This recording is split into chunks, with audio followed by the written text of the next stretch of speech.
I was there for just about all of them, the best of. We had good shows, it was good, but he's changed and, he doesn't do the ratings anymore. If I ask you some names, can you tell me who the great beauties are? He goes, first of all, straight face.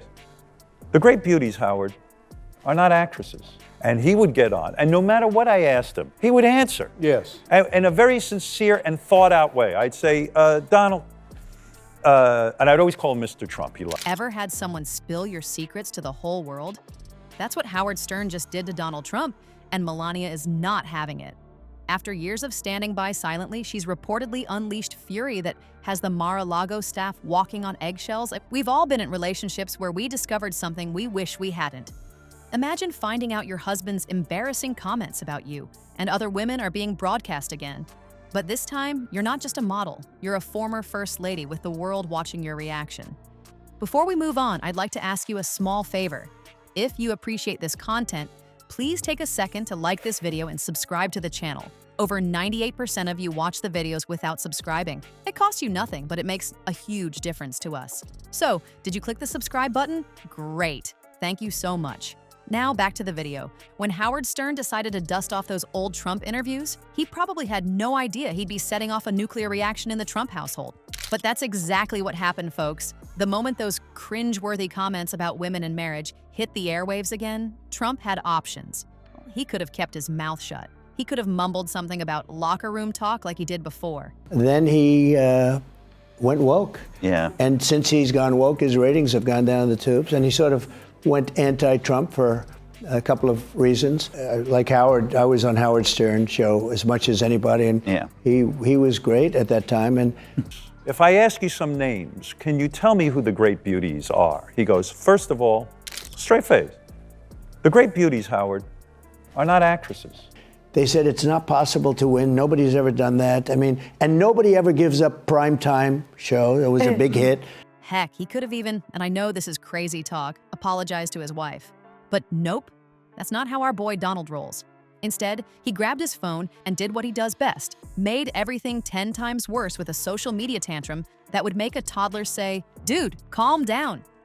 Trump's fingers must have been smoking as he hammered out post after post on Truth Social, calling Howard Stern a broken-down shell of his former self and totally irrelevant. Notice what's missing in all those rants? Any mention of the actual problem, the gross stuff he said about his own wife and other women. Classic Trump move. When you can't defend what you did, attack whoever pointed it out. The real kicker here is how spectacularly this backfired. Every angry post just drew more attention to Stern's revelations. It's like trying to put out a fire with gasoline and then wondering why your eyebrows are missing. People who hadn't even heard the Stern clips were suddenly Googling them because Trump wouldn't stop talking about how unfair it all was. While Trump was busy typing in all caps about how Howard used to kiss my ass and is not the man he used to be, Melania was reportedly transforming into Mount Vesuvius behind closed doors. Sources close to the former First Lady say she was already furious about having these humiliating comments recycled in the media. But Trump's public meltdown, which made the whole thing a much bigger story, pushed her into full-blown rage mode. Think about it from Melania's perspective. Your husband said some truly gross stuff about you on national radio, and instead of making it right with you, he's more concerned about feuding with Howard Stern? That's like accidentally setting your wife's dress on fire and then getting into an argument with the guy who sold you the matches. So, I'd say, well, Donald, I think Angelina Jolie is a great beauty. 7. Mark Burnett, who's a great guy, and, the producer and all.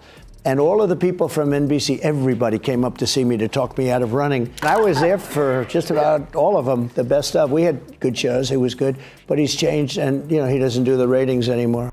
To me, a guest who comes on and says anything that is in his mind is a great guest. I don't know if that's true because they chose me because of the success. The real power move came when Melania reportedly started refusing to appear with Trump at scheduled events.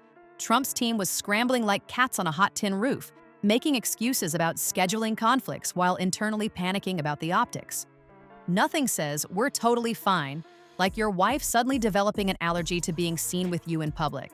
One campaign insider reportedly said, "She's making her feelings known the only way she can, by being absent." In the world of politics and public image, that absence speaks volumes. It's like she's saying, fix this mess or keep explaining why your wife isn't standing next to you, without having to utter a single word. This whole fiasco follows Trump's time-tested crisis playbook. Attack the messenger, pretend reality isn't happening, and somehow transform a manageable problem into a 5-alarm fire through sheer force of ego. Remember when the Access Hollywood tape dropped? But I was on his show a lot. Yeah. In fact, he has a best of. Did you ever see the best of Howard Stern? I don't want to promote it necessarily, but had The Apprentice for 12 years. Oh, I know. 14 seasons, but 12 years, a lot of time. It was so successful. The big question is, did it make a difference? Would I have been president? You know, a lot of people say they created this guy from The Apprentice. They wanted to renew me for 5 years. They were all set to do it, and I didn't want to do it. I said I wanted to run for president. Same routine. Blame others, deny, deflect, and watch the problem grow like a radioactive mushroom cloud.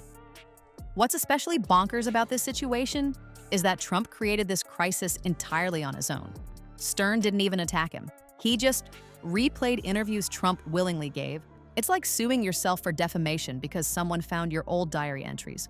While Trump was busy having his digital temper tantrum, political analysts pointed out that this behavior follows his established pattern of crisis mismanagement.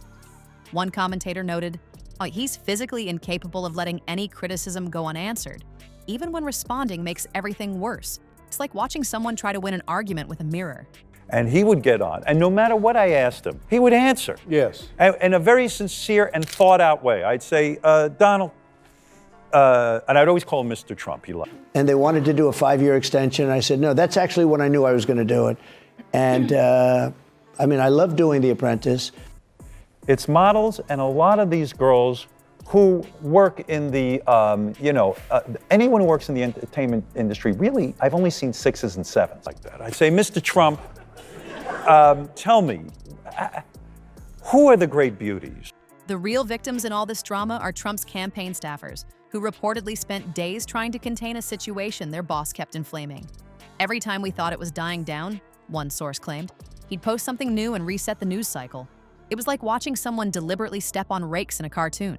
By the time Trump finally exhausted himself and moved on to other grievances, what could have been a minor news blip had transformed into a full-blown marital drama playing out on the world stage. And through it all, Melania maintained that icy, strategic silence she's perfected over the years. A silence that speaks much louder than Trump's all-caps rants ever could. So here we are, folks. Melania Trump's silent rebellion might be the biggest twist in this whole saga. She's gone from dutiful trophy wife to completely MIA, refusing photos, and possibly sleeping in another wing of their gold-plated palace. That's not just a bad day in marriage land, that's a woman who's had enough. Remember that infamous "I don't really care" jacket? Turns out she does care, enough to make her orange hubby sweat. While Trump throws his social media tantrums, Melania's silence speaks volumes. This isn't just another Trump scandal, it's the moment Melania might finally be cutting the puppet strings.